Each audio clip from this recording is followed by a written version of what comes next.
I've been thinking over the last week or so about an issue that probably affects most of us, and that is whether it's permitted to exercise on Shabbos and Yom Tov. We're all living in quite restricted circumstances at the moment, and I know from myself and many colleagues that being able to exercise regularly in whatever way, whether it's at home or going out, is quite critical to our feeling of well-being, ensuring that we remain healthy, and also for our mental well-being. But are these activities permitted on Shabbos and Yom Tov?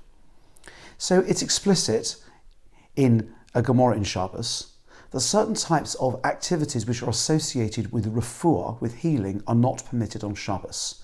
This comes from a concern really based on the way that ancient medicines were formulated, that one may come to grind herbs. This is called shachikas samamonim. The way medicines were made in earlier times, where people would take plants and grind them together to make some kind of paste or some kind of medication that was taken immediately. That activity is biblically prohibited on Shabbos, and the rabbis therefore said that except in cases where one's illness would confine one to bed, what known as a mechush ba'alma, a slight complaint like a mild headache or toothache, should not be treated with medication, lest one come to manufacture medications. In the modern world, this seems like quite a far-fetched concern. Most pharmacists, I think, would not know how to make a paracetamol from some plants, but nonetheless it remains part of our halachic tradition. To go together with that, Rishonim say, and it appears in the Rambam and other sources, and it's codified in the Shulchan Aruch, that certain types of exercises, and it specifically mentioned the sort of strength-building exercises that make one perspire with or without weights, the sort of thing one might do at home, these are also prohibited. It would seem that people commonly took medications that enable one to perspire as part of this process, and therefore the rabbis lump them all together, and it's codified in the Shulchan Aruch that one should not do this type of activity on Shabbos. And it's mentioned elsewhere in the Mishnah Brura that this also includes running, where there's a concern one might be running for refuah, for health purposes. Now, even on Shabbos, there are probably leniencies, although I think the general practice is not to activate these leniencies unless it is really necessary. One could say it's part of a course of action. It's preventative rather than curative. But given Shabbos is only one day, one can exercise on Friday and one can exercise after Shabbos, and therefore perhaps it really isn't necessary. What about Yom Tov? Let's divide Yom Tov into Yom Tov Rishon and Yom Tov Sheni. It's interesting that, to the best of my knowledge, there is no reference in any early source, that means in the Gemara or Rishonim, to whether this restriction also applies to Yom Tov Rishon, to the first day of Yom Tov. The best one can do is the Magen Avram in Hilchos Chol HaMoed reads the Shulchan Aruch that says all refuah is permitted on Chol HaMoed. You can see if it's permitted on Chol HaMoed, it must not be allowed on Yom Tov. And later sources take this Magen Avram quite seriously. But that's a reference to Yom Tov Rishon.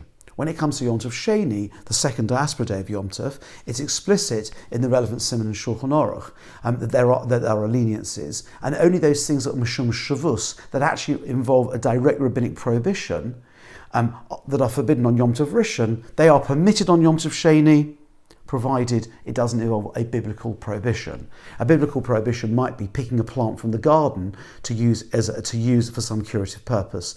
But the example in the Shulchan Aruch is applying ointment to one's eye, which is a shavus, a rabbinic prohibition, is permitted on second day Yom Tov.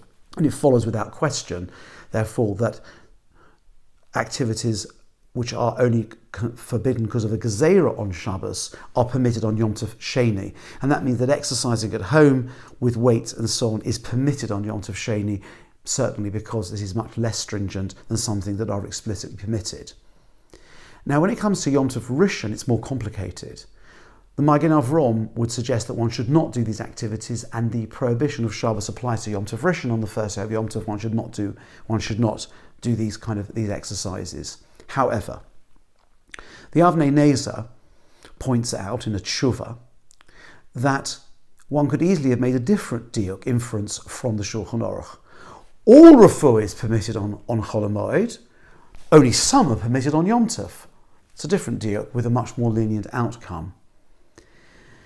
And he toys with the idea to permit a refuah on Yom Tov Rishon, and although he comes to the conclusion it might be best avoided, he clearly sees a path to leniency. This path to leniency is adopted by a tshuva in the Tzitz Eliezer, much later, writing in the mid-20th century, who is of the view the Avnei Ne'ez is effectively inclined to leniency. And he suggests that those who are lenient to do exercise on Yom Tov Rishon have what he calls a kar rechova lismoich aleihem, meaning one has a very broad pillow on which one can rely. And so I suggest that while perhaps running outside one's house might create a bad impression, unless it's really necessary, that in these circumstances, where anyway the prohibition on Shabbos is quite weak, where one can probably find reasons to allow it even on Shabbos, it's certainly permitted on Yom Tov Sheni, and I think it is permitted in these circumstances on Yom Tov Rishon as well. This goes without saying. This is not using any electronic devices. This is exercises using the body or with weights or similar, which don't involve any prohibited activity.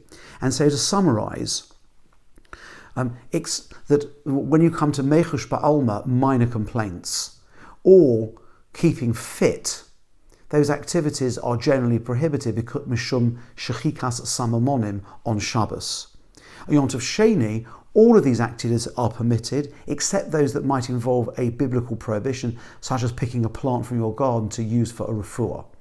On Yom Tov Rishon, there are different opinions, but it is clear that activities that involve a biblical prohibition or a shavus, a rabbinical prohibition directly, like the rabbinical prohibition example is applying ointment, are not permitted on Yom Tov Rishon, but I think that those things that are forbidden because of gezerah of shechikas samamonim, which by the way is mutter min hadin on Yom Tov Rishon anyway, should be allowed on Yom Tov Rishon too.